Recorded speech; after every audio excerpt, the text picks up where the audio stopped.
Hey, Connections Church, this is your 3-minute message. Hey, in the message this week, we talked about this problem that every Christian is going to face at some point. Here it is. The Bible doesn't explicitly answer every question. Just doesn't answer every question. Scripture answers lots of questions for us.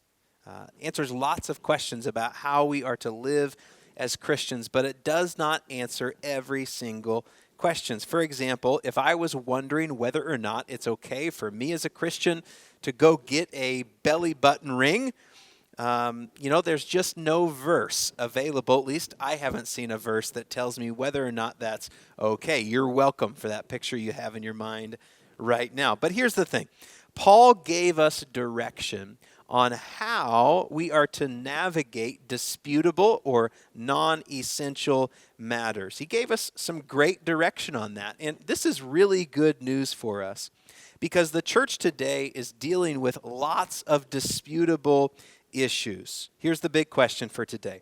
How do we get along when we disagree on disputable matters? Our main scripture today is Romans 14, which is a highly practical chapter from the letter Paul writes to the Romans.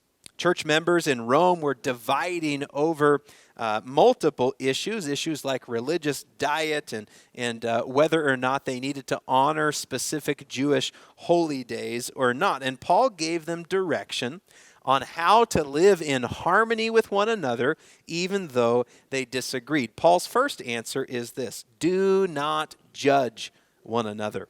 He unpacks that in this way. He says we are to receive one another because God has received you. He also tells us that we are to recognize our master, that Jesus is Lord.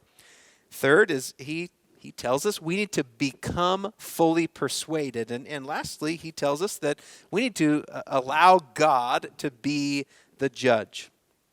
The second lesson Paul shares with us is to help one another, Again, he unpacks this concept with a few thoughts. He says that we need to major on the majors. Secondly, mature Christians are considerate. And lastly, do not force your convictions on others. Here's the thing.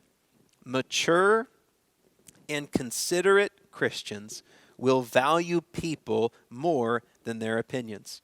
Ultimately, Paul challenges both the weak Christians and the strong Christians in this Roman church.